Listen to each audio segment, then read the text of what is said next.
the one and only Harvey Kaye joins us, professor of democracy and justice studies, University of Wisconsin, Green Bay, author of numerous books, including one of my personal favorites, The Fight for the Four Freedoms, What Made FDR and the Greatest Generation Truly Great. Happy Friday, Harvey.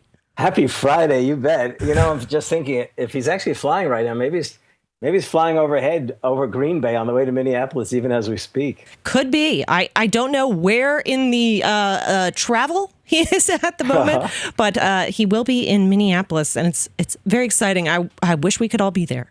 Okay, can I just ask you, so I sound okay on the Skype, and the picture you're picking up all right at yes. that end? Everything looks great, sounds great here. I'm only sorry I don't get to see you in the in my screen here. I'm looking at a monitor with nothing on it, but I'm sure we saw plenty. I'm sure you saw plenty last night watching the crazy Republican debate. I didn't think it could get any worse, and it did. I said to Shane last night that I felt like I was having flashbacks from my time as a babysitter. There's a lot to talk about. Stop touching me. He's touching exactly. me. Mom. Yeah. There's so much to break down there, but you were watching the debate. You as a student of history, someone who has studied specifically our past presidents, one of the greatest, in fact. Did any of the men on stage last night seem presidential to you? Sorry, that was a comedic line you set me up for, right? Yeah, a little bit. No, and not one of the. Look, I mean, let me back off the question, but keep the question on the table, and that is, over and over again, I hear these folks in the media, from satellite radio to MSNBC, wherever, constantly saying, well, John Kasich, he at least sounds like, he's the moderate, he's the presidential possibility. And yet I could swear to you that he was saying things that if you actually listened and deconstructed them a bit, he was in the same ballpark as they were last night. It's just that he doesn't say it quite as crudely, rudely, vulgarly as they do.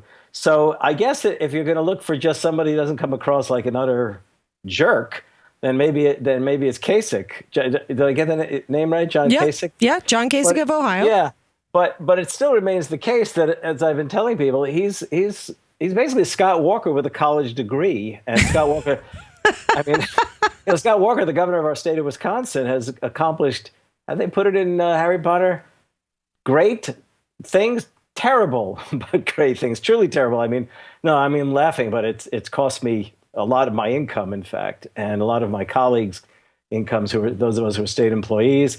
He's, taken away our collective bargaining rights. So basically, Kasich would have pursued all of that as well in Ohio. And my understanding is last week he defunded Planned Parenthood. He is Scott Walker with a college degree. Yeah, certainly none of them, including Kasich, seemed very presidential to me. It seemed like WWE, presidential edition or Republican edition. And I just find it fascinating that despite that display of craziness, people will still actually vote for one of those men on stage. I was going to say gentlemen, but I couldn't bring myself to do it. Okay, that's an interesting point. I think we need to deal with that. But I do want to note, and correct me in my pronunciation, Reince Priebus, is that the fellow who heads up the Republican Party? He has to spin, and he was saying, this was like one more example of how great the Republican Party is and how wonderful these candidates are. And how does he say that kind of thing with a straight face? That's the last remark I'll make in those terms. But there's this question of why would people vote for these people, for any one of them? And why is it that Donald and Trump in the last Nevada got 45.9% of the Republican turnout to vote for him? And I think it's a really fundamental question. And the answer, I never buy into the argument my fellow citizens are stupid.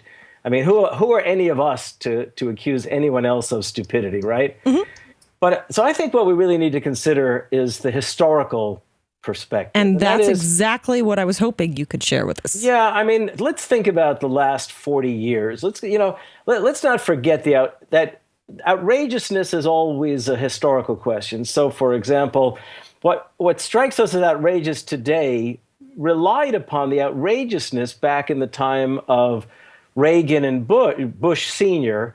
making remarks or advertising, campaign advertisements that depended on racism, racism, racism. Mm-hmm. And in that sense, it's almost as if that began this kind of terribly crude kind of language in politics, which, by the way, is not unusual in American life. Go back to the 1930s in the Roosevelt years, and white supremacists didn't hesitate even on the floor of Congress to use the N-word and language like that. And let's not forget that in the 1930s, Southern white supremacists used everything they could to try to dissuade working people in the South, white working people in the South, from voting for Roosevelt or at least feeling about Roosevelt the way they did. So, they used racism, anti-Semitism, and anti-Catholicism to fight labor unions, to fight all the things that might well have made the South a little less of a feudal social order. So it's not unusual. But let's come back to these last 40 years. I mean, if you think about Ronald Reagan and Bush, the way they began to do these things. But here's the thing, and this is important.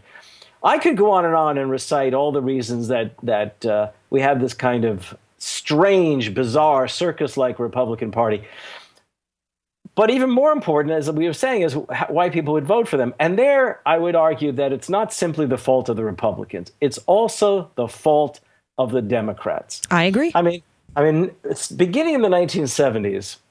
There's no doubt that we began to witness the conservative ascendance, which still shadows our public lives and literally transforms state by state into, again, the sort of right-wing ideal of the Koch brothers.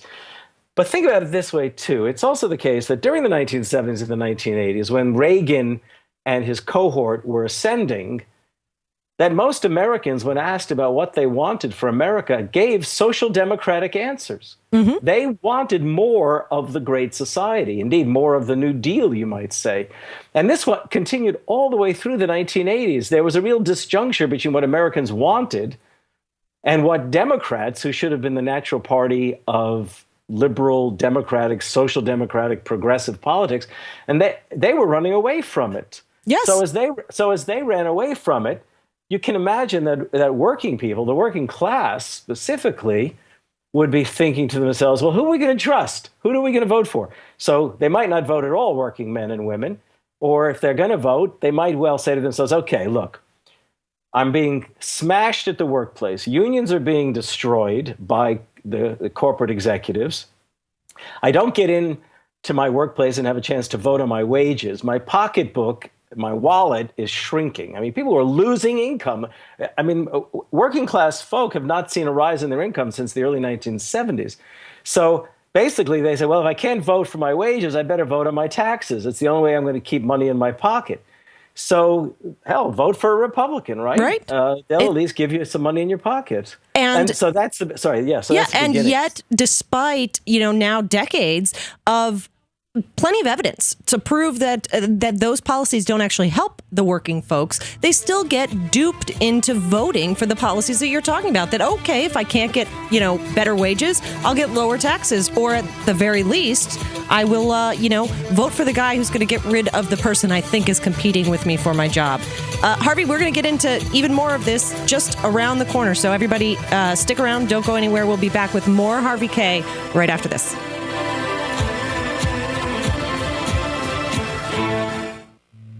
This is the Thom Hartmann Program. Welcome back to the Thom Hartmann Program on Free Speech TV. Harvey, you still with us?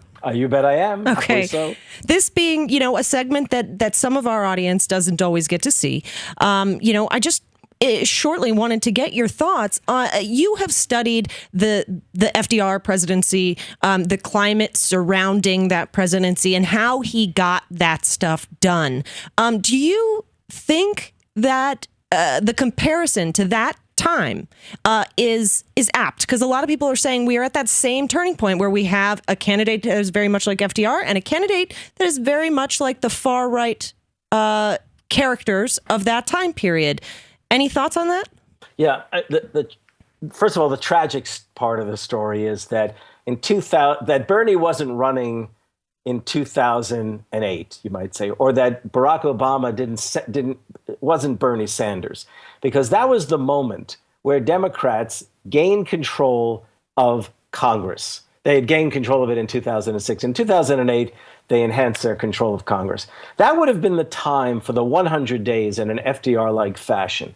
And let's face it, we've seen 8 years in which the rich have continued to get richer. For all of the crisis, the folks who've suffered are working people and people of color, right? I mean, that's what we've had. So this is a moment where Bernie is speaking to Americans, and he's garnering a great deal of support, and phenomenally so among young people. 85% of young people turn out to vote for Bernie in these caucuses and primaries. So the tragedy is that we didn't make better use, as they used to say, of that crisis moment. Now Bernie's got to worry about, if he's elected, he's going to confront a hostile Congress. Well, Hillary will confront the same hostile Congress. And Bernie, when asked, as you were raising the question last night with me on some exchanges, Bernie, when confronted by Chris Matthews' questions, well, how are you going to get anything done, gave him the right answer. He said, I'm going to call out the American people. That is the Roosevelt idea, that Roosevelt himself, as much as he was a top-down president, knew damn well that there was no way in which he was going to create change in America without the mobilization of American people. So as a consequence, he and the Democrats empowered working people to organize. They called on housewives to organize. They created the first great housewives campaign. And African Americans really did rev up in the civil rights movements, North and South. That's the way you make change, when you have a president representing you in Washington. Yeah, I completely agree. And I want to get back into this point after we get back to our full audience in a second. But we've over the last few days considered that whole Godwin's law idea that when you make comparisons to Hitler, to Nazism, you've already lost the argument. And I think that is no longer true, that there is an apt comparison between the Donald Trump, characterization and the characterization of Hitler, et cetera. And there is very much the other side of it in Bernie. And I think we can push Hillary to be that person as well. Do I have a moment just to say something? Just about 20 seconds. Okay. Think Mussolini, not Hitler. Yeah, I agree. I don't think as many people are familiar with Mussolini. So okay. I think they more easily understand the Hitler comparison. Well, I think, okay. Yeah, we're going to be right back. We're just going to quickly turn around and go back to the full audience. Back with more of Harvey K right after this. I'm Danielle, here with Shano, sitting in for Tom today, and joined by the one and only Harvey K, professor of democracy and justice studies at the University of Wisconsin, author of many books, including The Fight for the Four Freedoms, What Made FDR and the Greatest Generation Truly Great. And it was that greatest generation that I think people are missing the point on. We were discussing in the free speech break a moment ago. There was also, at the same time the Republican debate was going on last night, Senator Bernie Sanders was on MSNBC giving a full-length hour interview. I thought he did a phenomenal job. But we got this question again. How are you going to get stuff done, Bernie? How are you going to pass the ideas that you're talking about? And I feel like that is missing the point, that it's not how he's going to get stuff done. It's how we're going to get stuff done. Harvey, am I crazy to think that way? No, actually, you took all the words. I'm sorry. That's only because I read smart people like Harvey K. Well, that's sweet. And I love hearing your voice interviewing me. So, no, exactly the case. I mean, it's all of our faults. We have constantly talked about, electing a president to make things happen. And the mistake is, when we elect the president, we shouldn't turn around and assume now it's completely up to him or to her. The fact is that Bernie has reminded us in a really FDR-like way that if you're going to create change, yes, you do need a president. You need a hell of a lot better Congress, but you do need a president who can provide that voice. I think at one point in his interview with Matthews, Bernie actually used the term bully pulpit, which I might even go back to Teddy Roosevelt as opposed to Franklin Roosevelt. Yeah. And the fact is that, yes, you need I'll just say, Matthews laid out 4 things a president needs to do, and Bernie smartly corrected and said, no, there's a 5th, represent the American people. I know, I noticed that too. That was crucial. That's the difference between the inside the beltway Matthews and the guy who may serve as an inside the beltway senator, but does not does not represent inside the Beltway. He represents the people of Vermont and hopefully soon the people of the United States. So indeed, what Bernie realizes is that in order to make history, I like putting it, make progressive history, to make democratic history with a small d or a capital D if you like, what we need to do is take up his encouragement, take up his invitation, and as Roosevelt said, make me do it, or as Bernie's saying is make Washington do it. I love the image he was saying. So, for example, about how do you deal with the Senate Majority Leader McConnell?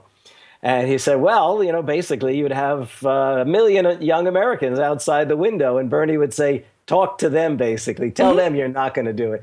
Now, that's what Roosevelt was about. Roosevelt was about, he sort of, if you like, he recognized the impulse and the energy, the democratic energies of that generation. And he empowers labor. He and his Secretary of Commerce and Secretary of Agriculture called on housewives to organize against big business. And they encouraged, for all of the things they failed to do about race in the 1930s. Oh, absolutely. Nobody's perfect. He and the Democrats of the North, and Eleanor Roosevelt was crucial on this, helped to encourage it to mobilize African Americans, as well as, by the way, Mexican Americans in the Southwest. And basically what Bernie is saying is, if you elect me, don't assume that I can make things happen. It's we who have to make things happen. If I can make a comparison here, whatever we all end up doing in November, if Bernie doesn't get elected, the fact is that a crucial difference between Bernie and Hillary, a crucial difference, besides the fact that Bernie didn't get paid $500,000+ to talk to Goldman Sachs, but a crucial difference is this. When Hillary launched her campaign last spring, early summer, at Four Freedoms Park in New York, she repeated something to the effect of, I want to be your champion. I want to fight for you. Now, that's a top-down view. Elect me and I want to be your champion. Bernie has over and over again avoided saying, I want to be your champion, because that implies that it's some kind of gladiator contest. You send somebody to D.C. inside the Beltway, and they're going to fight it out with the opposition. No. Across the country, Americans are going to have to mobilize. They're going to have to stand up, as I think Bernie has said, in order to help make things happen. We're going to have to strengthen labor unions and organize. We're going to have young people get more vociferous. We're going to have to make sure the civil rights movement aligns with the labor movement all the more effectively. That the immigrant rights movement, these things are going to have to happen. We've got the makings of it. You have Black Lives Matter, the Moral Monday movement. You've got the Fight for 15. You've got so much happening. And yep. Bernie in some ways is a moment. He's a moment, and this is the moment. I think you just knocked it out of the park with that one, and that moment exists no matter what. I think that, in my opinion, in a way, Bernie's already won because he's created that movement and gotten so many people involved, and I think that the entire process has been changed for the better because of that. So many people feel like they are left out of the process, and reinvigorating them, giving them that hope that somebody is listening, I think can be one of the most valuable things any leader, any lawmaker, any legislator can do. Yeah, I mean, that really is the case. Now, it's also the case that we're going to have to turn out and vote for the best legislators we can get. No matter what. Okay, and it's also going to be the case that we're going to have to turn out in our communities to make all of these organizations grow. It's not simply a matter of turning out in the streets. You have to have organization. You have to have ideas. You've got the possibility of a vision by electing Bernie Sanders. I also have to say, and again, what people do in November, if we're not fortunate enough to have Bernie as our candidate, is up to them. But it's clearly the case that Hillary has moved dramatically left, not only to keep up with Bernie, but because she too knows that American working people, American young people, American people of color are expecting that the plutocracy must be challenged. And the only question, and so even if Bernie is elected, we need to organize to push whoever is. Yes. And hey, those changes that you cite prove that she's listening and prove that she's responding. And I think that that's what any lawmaker should do. Listen to the people and do the people's business. Harvey K., you are just brilliant. Thank you so much for joining us. I really appreciate it. Thank you. You asked brilliant questions. Thank you. To watch more clips from our programs, hit the Watch More Videos button over here. And please be sure to hit the handy-dandy subscribe button so you'll always be up to date. Tag, you're it.